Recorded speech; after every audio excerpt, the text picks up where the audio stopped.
Welcome to an enlightening podcast from IslamPodcasts.com. We encourage our listeners to please comment and let us know how we can grow in our knowledge to better serve our community. Please remind your family and friends to also visit IslamPodcasts.com for engaging discussions on current events, Islamic guidance, Quran, tafsir, seerah, and much more. Bismillahirrahmanirrahim. Alhamdulillah. نحمده ونستعينه ونستغفره ونؤمن به ونتوكل عليه ونعوذ بالله من شرور أنفسنا ومن سيئات أعمالنا من يهدي الله فلا مضل له ومن يضلل فلا هادي له ونشهد أن لا إله إلا الله وحده لا شريك له ونشهد أن محمدا عبده ورسوله أما بعد قال الله سبحانه وتعالى في كتابه الكريم بعد أعوذ بالله من الشيطان الرجيم يا أيها الذين آمنوا اتقوا الله حق تقاته ولا تموتن إلا وأنتم مسلمون يا أيها الذين آمنوا اتقوا الله وقولوا قولا سديدا يصلح لكم أعمالكم ويغفر لكم ذنوبكم ومن يطع الله ورسوله فقد فاز فوزا عظيما صدق الله العظيم. In today's khutbah, inshallah, I will talk about a subject that I have thought about since I was a child.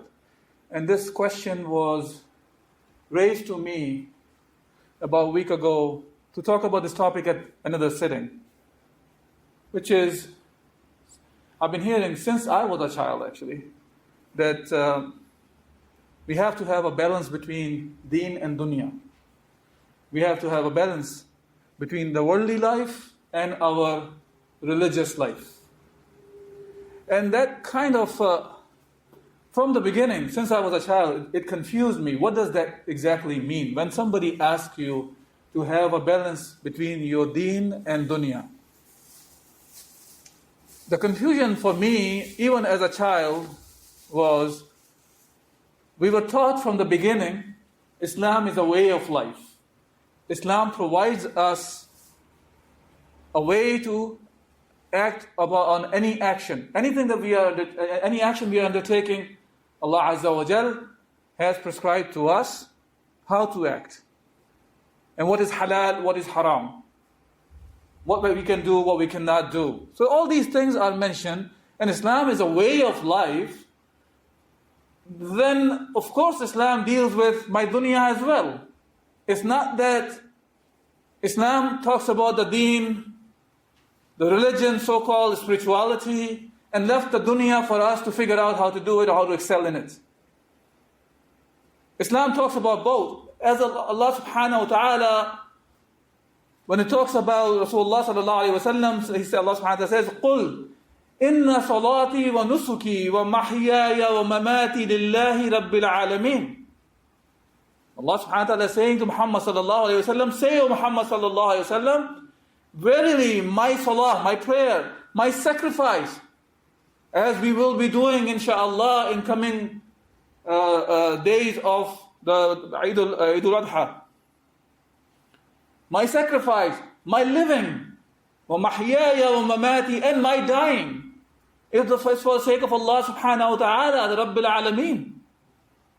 So if everything is for the sake of Allah subhanahu wa ta'ala, then what does really mean by balancing deen and dunya, balancing my religious life and my worldly life? And sometimes we get a bit confused, maybe if the right understanding is not in place. Because when Allah subhanahu wa ta'ala mentioned one of the dua that Rasulullah sallallahu alayhi wa sallam used to make, رَبَّنَا آتِنَا فِي الدُّنْيَا حَسَنَةً وَفِي الْآخِرَةِ حَسَنَةً وَقِنَا عَذَابَ النَّارِ. Rasulullah sallallahu alayhi wa sallam used to make this dua, oh my Rabb, give us this world that which is good, and in the hereafter which is good as well. So in the dua we are asking for what's in the dunya and the akhirah. Does that mean that my dunya life should be done differently? That's not what the dua is referring to actually. Even when it comes to the dunya, we are asking Allah subhanahu wa ta'ala to give us the goodness in this dunya And that goodness will come only if we act according to Allah subhanahu wa ta'ala wants in this dunya as well. So my dunya affairs, my worldly affairs have to be according to the commands of Allah subhanahu wa ta'ala as well. Not that to say, oh, because of the dua says dunya and akhirah, it means I have to have a balance in the dunya and akhirah. No, it is talking about both come from Allah subhanahu wa ta'ala. So the guidance comes from Allah for both the cases. And as a matter of fact, for us, the best example is in the example of Rasulullah sallallahu alayhi wa sallam, because Allah subhanahu wa ta'ala said so. When Allah subhanahu wa ta'ala says, لَقَدْ كَانَ لَكُمْ فِي رَسُولِ اللَّهِ أُسْوَةٌ حَسَنَةٌ لِمَنْ كَانَ يَرْجُو اللَّهَ وَالْيَوْمِ الْآخِرَةِ وَذَكَرَ اللَّهَ كَثِيرًا. Allah subhanahu wa ta'ala is saying that for you the best example is in the life of Rasulullah sallallahu alayhi wa sallam. If you have hope in the day of judgment, then ذَكَرَ اللَّهَ كَثِيرًا, then mention Allah subhanahu wa ta'ala, remember Allah subhanahu wa ta'ala in abundance. And this idea of whole thing about dunya, deen and dunya to be balanced, is not something coming from Islam actually. This concept crept into us even through the dominant ideology out there, which is secularism, that dictates that there's a separation of deen from your life affairs. It has nothing to do with Islam. Islam is not the one that comes and say we have to separate our lives from our religion. Rather, Islam came and talks about that as both of them comes from Islam. This is why Allah subhanahu wa ta'ala mentioned about Rasulullah sallallahu alayhi wa sallam, قُلْ إِنَّ صَلَاتِي وَنُسُكِي وَمَحْيَايَ وَمَمَاتِي لِلَّهِ رَبِّ الْعَالَمِينَ. That my salah, my sacrifice, my life and my death, all of it is for the sake of Allah subhanahu wa ta'ala. If that's the case, then we have to look at our lives from that angle, not the one of the secularism that teaches us the separation of religion and state, that you can have whatever religion you want, but when it comes to life affairs, we are going to dictate to you how to live. Hence, anybody who tries to lean a little bit more towards religion, it's a reminder for them, have a balance, brother, in the dunya and the deen and dunya. For us, as a Muslim, we have a way of life from Allah subhanahu wa ta'ala that gives us a balance already. Allah is the one who put everything in balance. Allah is the one who put our life in balance. Hence Allah subhanahu wa ta'ala has given us a way of life that includes our ibadat to Allah azza wa jal directly, and our relationship with the people, which is also part of the ibadah, worshipping Allah subhanahu wa ta'ala, because we interact with the people according to commands of Allah subhanahu wa ta'ala as well.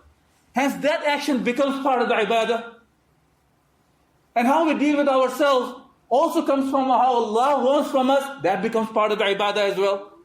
So as a Muslim, everything is through the ibadah of Allah subhanahu wa ta'ala, by worshipping Allah subhanahu wa ta'ala, by obeying Allah subhanahu wa ta'ala. Yes, there are people sometimes who try to go into extremes. Even in the time of Rasulullah sallallahu alayhi wa sallam, as a hadith mentioned, the three of the Sahaba, they gathered by the house of Rasulullah sallallahu alayhi wa sallam, and they asked the wives of Rasulullah sallallahu alayhi wa sallam regarding the worship of Rasulullah sallallahu alayhi wa sallam, the ibadat of Rasulullah. And those Sahaba, they felt that Rasulullah sallallahu alayhi wa sallam is the one whose the previous sins and the future sins are forgiven, and look at his ibadat. We cannot match what he's doing, so we have to do it more than what he's even doing. So one of them said that he will always pray during the night time. He will never sleep during the night time. So he will do the tahajjud the whole night, every day, every night. And the other one said he will fast every day of the year. Try to get closer to Rasulullah sallallahu alayhi wa sallam. And the third one said he will never approach the woman, he will never marry in his life. When Rasulullah sallallahu alayhi wa sallam heard about this, he came out and he said, Antum alladhina qultum kada wa kada, are you the one who said this and that? Ama wallahi inni la akhshakum lillahi wa atqakum lah. He said, by Allah, I fear Allah more than all of you. And he said, لَكِنِّي أَصُومُ وَأَفْطِرُ, but I fast and I break my fast. وَأُصَلِّي وَأَرْقُدُ وَأَتَزَوَّجُ النِّسَاء, and I pray during the night time, and I sleep, and I marry the women. فَمَنْ رَغِبَ عَنْ سُنَّتِي فَلَيْسَ مِنِّي. And whosoever do not follow the tradition of mine, the sunnah of Rasulullah sallallahu alayhi wasallam, Rasulullah said, فَلَيْسَ مِنِّي, he is not from me. What it means by that is those actions that you are following and thinking they are part of the deen, they are not from our deen of Islam. Not to say that it's saying, trying to say that فَلَيْسَ مِنِّي, he's not from us, means he's a kafir. This means that these actions are not from the actions of Sunnah of Rasulullah sallallahu alayhi wasallam.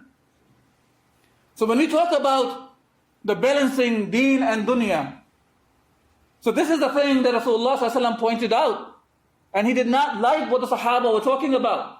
So we cannot go to the extremes, meaning the ones which are not mentioned in the deen, and we start making it from ourselves. That's what it means by extreme. Extreme doesn't mean that Allah subhanahu wa ta'ala wants from us something, but we find hardships and we say this is extreme. Or we feel like we are going to lose our wealth, or even our lives. But Allah has commanded us to do, oh, this is extreme, brother, we can't do that. No, that's not extreme. That's called obeying Allah subhanahu wa ta'ala. And that's an obligation on us. Allah subhanahu wa ta'ala commanded us. The obligatory command, we have to obey. And the haram that He asked us to stay away from that, we have to stay away from it. That doesn't call extreme, brothers. This is called obedience to Allah subhanahu wa ta'ala. This is called following the sunnah of Rasulullah sallallahu alayhi wa sallam. This is called making Rasulullah sallallahu alayhi wa sallam as our example. But unfortunately, many a times we find this expression of, brother, have some balance in your life and in your deen of dunya. Have this balance. Strike a balance. This balance is struck for us by Allah subhanahu wa ta'ala. Allah is the one who has given us the priorities. That what action needs to be done when. As Allah subhanahu wa ta'ala said in Surah Tawbah, قُلْ إِنْ كَانَ آبَاؤُكُمْ وَأَبْنَاؤُكُمْ وَإِخْوَانُكُمْ وَأَزْوَاجُكُمْ وَعَشِيرَتُكُمْ وَأَمْوَالٌ اقْتَرَفْتُمُوهَا وَتِجَارَةٌ تَخْشَوْنَ كَسَادَهَا وَمَسَاكِنُ تَرْضَوْنَهَا أَحَبَّ إِلَيْكُم مِّنَ اللَّهِ وَرَسُولِهِ وَجِهَادٍ فِي سَبِيلِهِ فَتَرَبَّصُوا حَتَّى يَأْتِيَ اللَّهُ بِأَمْرِهِ وَاللَّهُ يَهْدِي الْقَوْمَ الْفَاسِقِينَ. Subhanallah. This Ayatul Kareemah always reminds me of that sometime when we are slipping away from what we are supposed to be doing. This is a good reminder for all of us.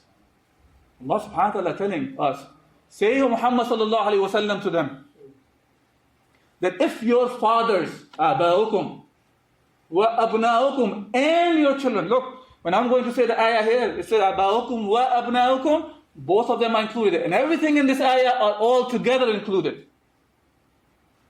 In English, when we say the word and is connecting two things, it means both are presented. So here, the wow here is connecting both. All 8 things actually. Your fathers, say if your fathers, your children, your brothers, your spouses, your ashiratukum, your tribes, whichever you belong to, your families, and the wealth, and the wealth that you have gathered, and the one that you have in the tijara, in the trade that you feel that you might lose it, and the big houses that you are living in. These 8 things, if you pay attention to, this is our dunya. This is our dunya. That's all you can have in this dunya. And for that dunya, Allah is saying, put them all together. Ahabba ilaykum. If this is beloved to you, more than minallahi wa rasuli wa jihadin fi sabili. If you love them more than Allah, His Messenger, and fighting the path of Allah Azza wa Jal, فَتَرَبَّصُوا حَتَّى يَأْتِيَ اللَّهُ أَمْرُهُ. Then wait for the decree from Allah subhanahu wa ta'ala. Allah is going to descend on you. Decree here means a punishment from Allah subhanahu wa ta'ala. وَاللَّهُ لَا يَهْدِي الْقَوْمَ الْفَاسِقِينَ. Allah subhanahu wa ta'ala do not guide the fasiqeen, do not guide the transgressors.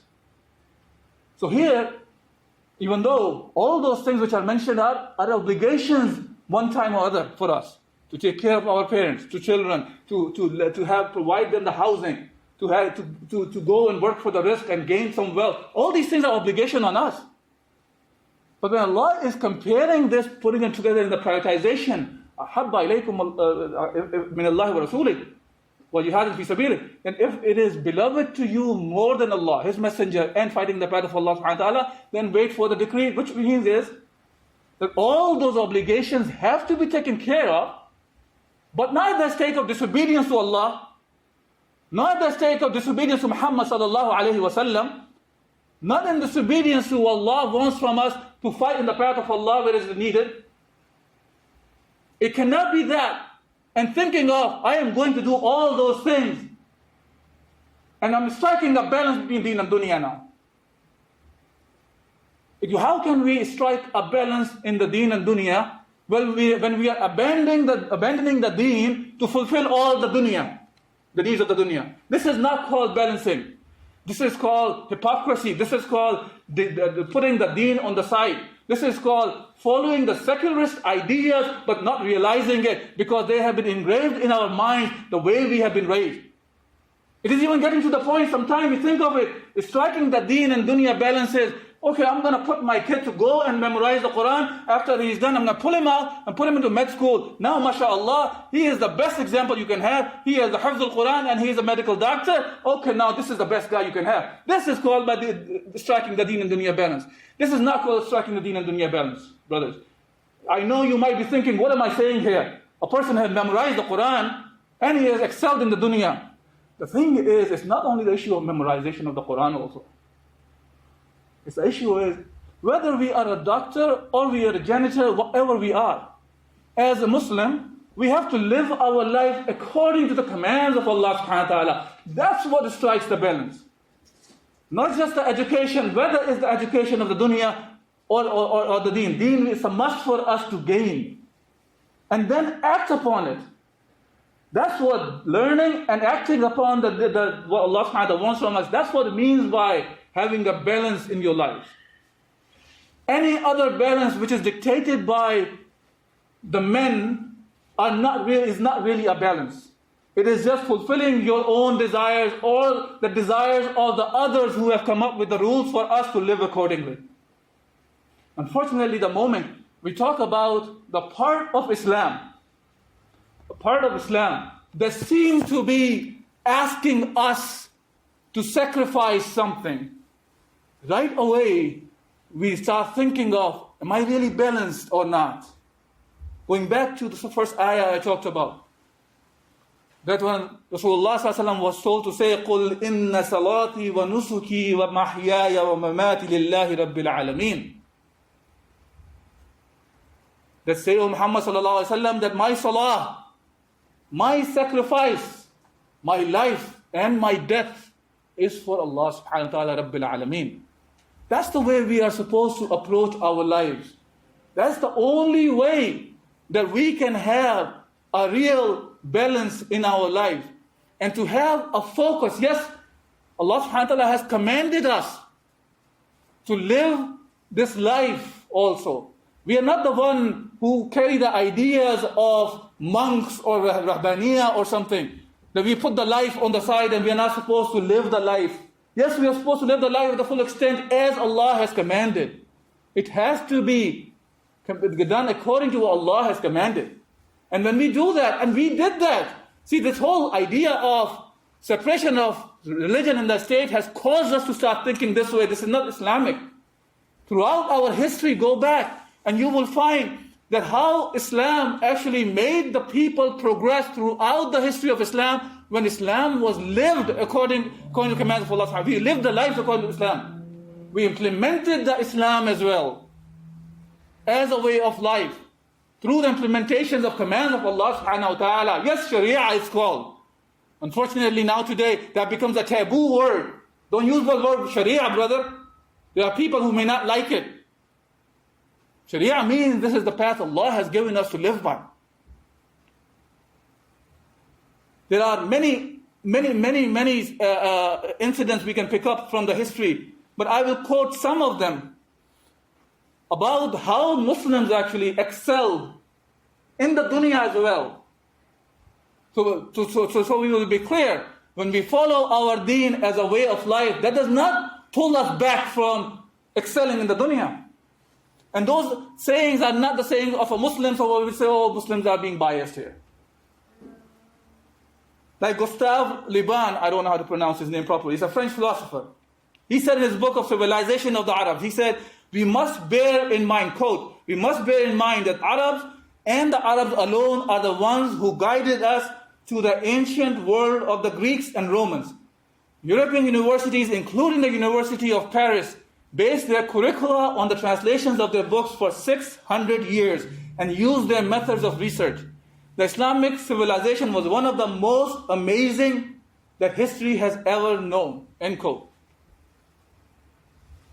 Similarly, a famous Russian intellectual, Tolstoy, said, when he was referring to the Islam, he said there can be no doubt that Muhammad ﷺ was one of the greatest reformers who have rendered great services to the human society. It is sufficient to say that he guided an entire nation to the light of truth and made it inclined towards the tranquility and peace and preferred a life of asceticism and prevented bloodshed and human sacrifice. He showed them the way to advancement and civilization. This is a great achievement that can only be made by one who is given strength. Such a man is deserving of respect and honor. Talking about, these are the kuffar. Looking at how Islam actually progressed and paved the path for the mankind to excel even in the dunya affairs as well. But I want to make sure that we understand that aspect of it. When we are talking about the dunya, that Muslims excel, that excel was because of they were following the deen of Allah subhanahu wa ta'ala. Because they were implementing the deen of Allah subhanahu wa ta'ala. Because they were living all life affairs according to the commands of Allah subhanahu wa ta'ala. They were not doing a separation of religion and state. And they're saying that religion is to your masjid or to your house, to your personal affairs, and that state affairs will be run by the man-made laws. No, Islam was comprehensively applied over the mankind, and that showed the people all sorts of achievements. So we have to make sure that yes, we excel in this dunya as well, but our focus has to be the akhirah. With the focus of akhirah, our end goal is to achieve the akhirah, to be successful on the day of judgment.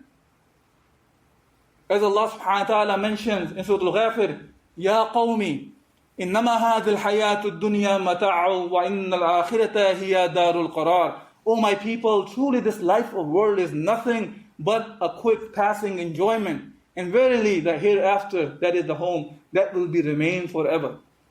And other places, when the scholars talked about the mata'ul ghurur, when dunya, the world is referred as mata'ul ghurur. It is something that you gain out of it, but this is a deception at the same time. It is a deception. At the end of the khutbah, I would like all of you to think about what I was talking about today from the perspective like this. That if we die today, now, what have we prepared for that? What have we prepared for that? We know as a Muslim that we are all will be in front of Allah subhanahu wa ta'ala, and there is an eternal life waiting for us. What have we prepared for that? When we are deceiving ourselves by this slogan of balancing Deen and Dunya, while forgetting that there is no such thing as striking a balance between Deen and Dunya like that. Rather, Islam tells us that the Deen is the one that will be driving our Dunya as well, and teaches us how to be successful in this Dunya and in the Akhirah. So at the end of the day, we have to be steadfast on the Deen of Allah subhanahu wa ta'ala. وَقُولُ قَوْلِ هَذَا أَسْتَغْفِرُ اللَّهَ لِي وَلَكُمْ وَلِسَائِرِ الْمُسْلِمِينَ فَاسْتَغْفِرْهُ إِنَّهُ غَفُورٌ رَحِيمٌ. Thank you for listening to this podcast. Podcasts on current events, Islamic guidance, Quran tafsir, and seerah are available at islampodcasts.com as well as on iTunes. Rate, review, and comment, and let us know how we can grow in our knowledge to better serve our community. Please subscribe, share, and tell a friend about islampodcasts.com.